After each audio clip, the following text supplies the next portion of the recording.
नमस्कार मैत्रिणींनो, प्रेमाच्या रसोई चॅनलवर तुमचं मनापासून स्वागत। तर आज आपण पोह्यांपासून आंबोळी बनवणार आहोत। तर तुम्हाला मी दाखवते।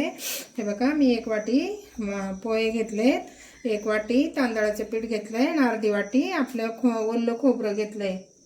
तर आता आपण पोहे पहिले धुवून चांगले निवडायचे आणि धुवून भिजत ठेवायचे। हे बघा, असं चांगलं 4-5 पाण्याने चांगलं स्वच्छ धुवून घ्यायचे, काळं पाणी निघतं। आता आपण मी सगळ्या 2-3 पाण्याने धुवून घेते। हे बघा, एवढं पाणी ठेवायचं थोडंसं भिजण्यासाठी। तोपर्यंत आता पोहे भिजतात, तोपर्यंत आपण चटणी करून घेऊ।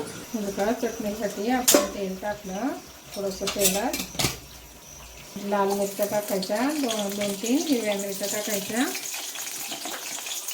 थोडासा लसूण टाकायचा, चांगला परतून घ्यायचा।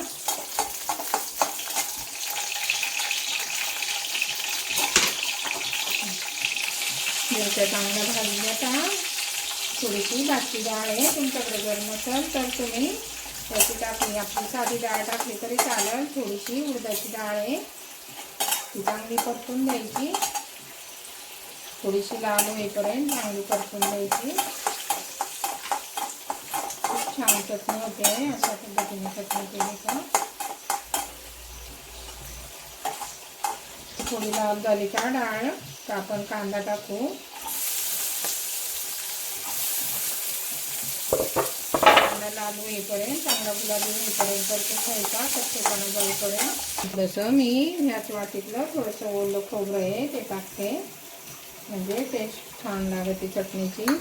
आता थोडंसं परतून घ्यायचं, नंतर आपण टोमॅटोला पाणी सुटेपर्यंत चांगलं परतून घ्यायचं। थोडंसं मीठ पण टाकायचं त्यामध्ये, चवीपुरतं मीठ टाकून चांगलं परतून घ्यायचं। तर टोमॅटोला पाणी सुटलं पाहिजे, मग फोडणीची पण गरज नसते। आता आपण याला चांगलं परतून घेऊ। तर आपल्या टोमॅटोला चांगलं पाणी सुटले। आता आपण त्यामध्ये थोडीशी चिरलेली कोथिंबीर टाकायची, छान परतून घ्यायची आणि आता थंड झाल्या आपण ही चटणी वाटून घेऊ। तर का आपले पोहे चांगले भिजलेत, आता आपण वाटून घेऊ।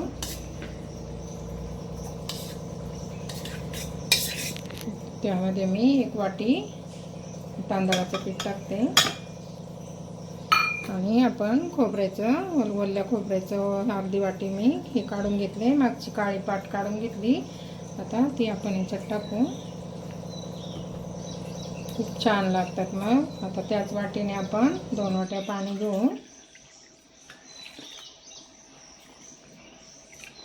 आणि मिक्सरला चांगलं फिरवून घ्यायचं।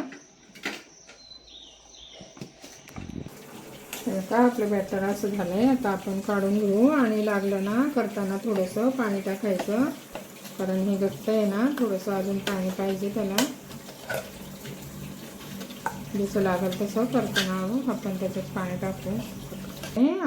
आपली चटणी वाटून झाली, आता आपण काढून घेऊ आणि हे पण आपण मी अर्धी वाटी अजून पाणी टाकलंय, लागलं तर आपल्याला नंतर पण टाकायला लागेल, पण आता नाही टाकले तरी चालेल। एकूण मला 2.5 वाट्या पाणी लागले। तर आता हे आपण 10 मिनिटं असंच भिजून देऊ। तर का आता आपण चवीपुरतं मीठ टाकू आणि चांगलं फेटून घ्यायचं।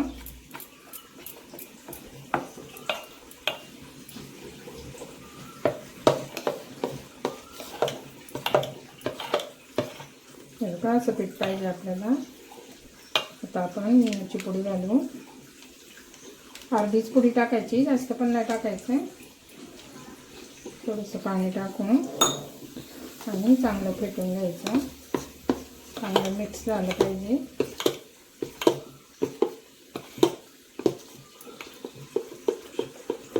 मी तवा तापत ठेवलाय, थोडंसं असं पाणी सुटायचं, तव्याला चांगलं असं पुसून घ्यायचं आणि पहिल्या डोशाला थोडंसं तूप लावायचं, नंतर नाही लावलं तरी चालेल।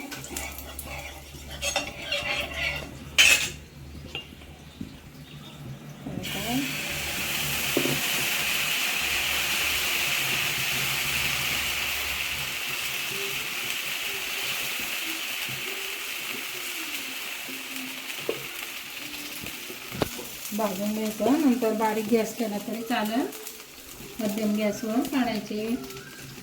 तर बघा मस्त जाळी पडते.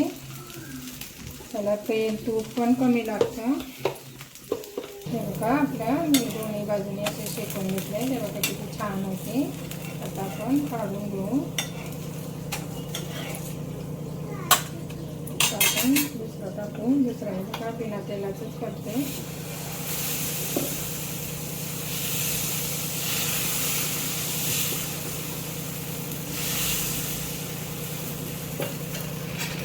बघा किती छान जाळी पडते. आता आपण मी असे सगळे करून घेते.